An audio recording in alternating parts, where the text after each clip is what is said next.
안녕하세요. 네, 안녕하세요. 네, 먼저 어떤 분이신지 좀 소개 좀 부탁드립니다. 네, 저는 고려대학교 의과대학에서요.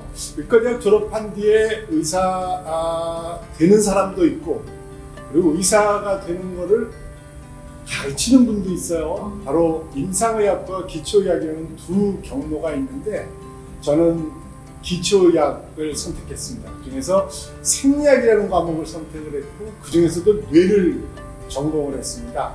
지금은 정년퇴임을 하고 명예교수의 위치에 있는데 뇌에 관련된 내용을 연구했고, 그래서 오늘도 그런 말씀을 좀 드리려고 합니다. 자기 자랑 하나만 해주실 수 있어요? 고려대학에서 강의 좀 잘하면 석탑 강의상이라는 걸 주는데, 제가 공부하면서 19번 했습니다. 주위의 교수한테 미움을 차지했죠. 너만 타냐. 그래서 제가 정년퇴임하면 타세요 라고 얘기했어요. 지금 아마 다투고 있을 겁니다. 그럼 그게 자랑일까요? 선생님이 뭐 잘 가르쳤던 게 자랑이라는 좀 애매하긴 하지만, 하여튼 그게 저희가 가지고 있는 업적 자랑입니다. 자랑을 가지고 있어요. 교수님 말씀 들으니까 너무 강의가 기대가 됩니다. 아이고야. 이번 저희 정교현 실험에 대해서 메인 강의를 해주시는데 어떤 내용인지 너무 궁금합니다. 네, 저는 아까 말씀드렸던 대로 뇌를 공부하고 연구했던 사람으로, 한편으로는 의학, 뇌의학이라는 뇌과학을 전공을 했지만, 그리고 연구를 했지만, 속마음은 인간이 이 기계가 발달하고 사회가 발달하는, 좀 정확하게 말하면 4차 산업혁명이 이렇게 물밀듯이 인공지능에게 당할지 모르는 물밀듯이 오는 그런 파도 속에서 우리 어떻게 살아남을 수 있을까? 결국은 인간다움 말고는 헤쳐나갈 수 있는 방법이 없다고 생각해요. 사람들이 점점 똑똑해지고 있습니다. 아이들도 똑똑하면 대우받는 그런 시대에 살고 있죠. 그런데 그보다는 조금 더 괜찮은 차원의 인간다움을 어떻게 만들 수 없을까? 그거를 항상 생각해. 오늘도 그거에 대해서 말씀드리려고 합니다. 조금 더 힌트를 주세요. 똑똑함보다 조금 더 높은 차원의 그것은 무엇일까요? 네, 아이가 똑똑하고 인간이 똑똑하면 틀림없이 편안하고 여러 가지로 좋은 점 많습니다. 그런데 사회를 한번, 개인을 한번 우리가 멀리서 들여다볼까요? 이기적인 사람은 이타적인 사람보다 성공할 확률이 높습니다. 이건 좋다 나쁘다의 문제가 아니고, 그냥 쉽게 성실하다, 성실하지 않다, 이 둘을 비교해보면 성실한 분이 잘 살고 그런 것이 또 당연할 수 있죠. 이기적인 사람이 이타적인 사람보다 성공할 가능성이 높다, 당연하고 어찌 보면 옳은 이야기인 것 같기도 해요. 너무 좌절되는. 네. 그런데 현실은 그렇습니다. 그런데 조금 다른 형태로 들여다볼까요? 이기적인 사람들이 집단을 이루었습니다. 한편에는 이타적인 사람들이 집단을 이루고 있어요. 두 집단이 한번 붙어볼까요? 그러면 이타적인 집단이 이기고 맙니다.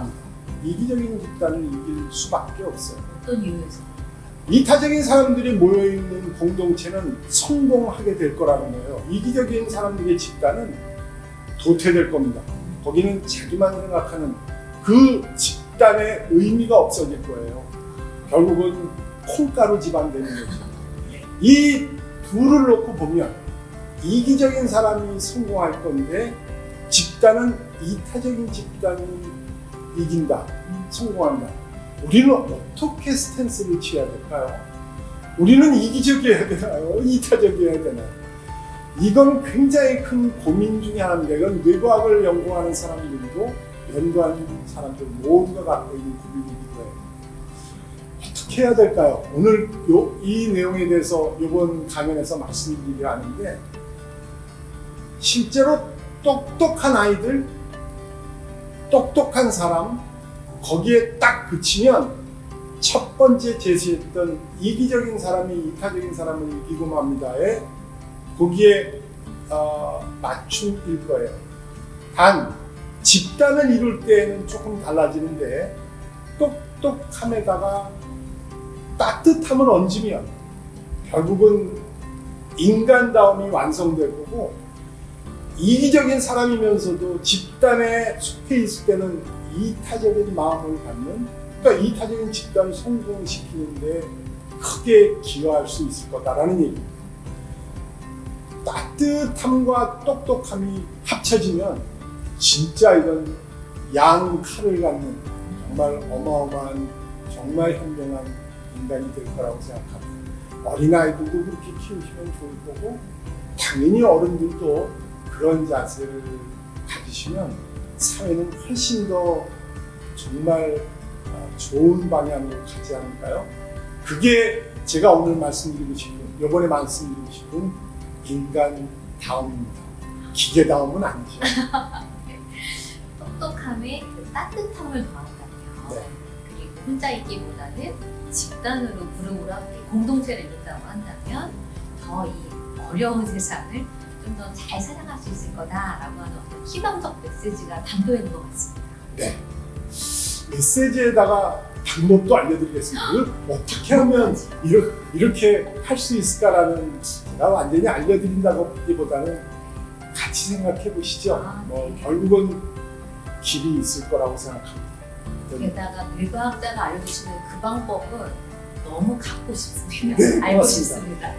어찌 보면 실험과 그리고 오류를 배제한 어떻게 하면 성공하느냐라는 지름길을 내가 알려드릴 수 있을 것 같고, 그러면 여러분도 한번 생각해 보실 수 있는 좀 가치가 있지 않을까, 저는 그렇게 생각합니다.